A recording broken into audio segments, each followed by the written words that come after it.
இந்த பதிவு தற்கூரி விஜய் ஃபேன்ஸுக்கு தான். தொல் திருமாவளவன் அவர் தன்னுடைய முடிவை சொல்வதற்கு டைம் எடுத்துக்கிட்டார். அது அவர் உரிமை. அதை விட்டுட்டு அவர் கொடுத்தா என்ன, கொடுக்காட்டினா என்ன, அவர்கிட்ட இருக்குது 2 சீட்டு தானே, மயிரை பிடுங்கி அப்புறம் எதுக்கு அப்புறம் விஜய் தொங்குறான், விட்டுட்டு போக வேண்டியதானே. அவர் காசுக்காக பேசுகிறாரு. டேய், இப்போ முடிவை பார்த்தீங்களா இல்லையாடா? இப்போ ஆதரவு கொடுத்துட்டார்.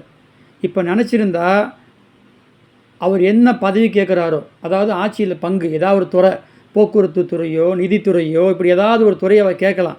அப்படி அவர் கேட்ட டிமாண்ட் வச்சாரா? பக்கி அதான்டா, நீங்கள் திரையில் உள்ளதை மட்டுமே பார்த்து நீங்கள் கூத்தடிக்கிற பக்கி பயல்கடா. அப்படி தான் நீங்கள் பேசுவீங்க. தொல் திருமாவளவன் பற்றி உங்களுக்கு என்னடா தெரியும்? மானங்கட்டா. அப்போ இப்போயாவது திருந்துங்கடா. காசுக்கு யார் விலை போகிறா, கொள்கைக்கு யார் நிற்கிறா அப்படிங்கிறது இன்னும் உங்களுக்கு தெரியும்டா. போக போக தெரியும். இந்த விஜய் எந்த அளவுக்கு நாசம் பண்ண போகிறான் அப்படிங்கிறது எல்லாம் உங்களுக்கு தெரியும். இனி பேசுகிறதுக்கு முன்னால் அளந்து பேசுங்கடா, பக்கி பயல்களா.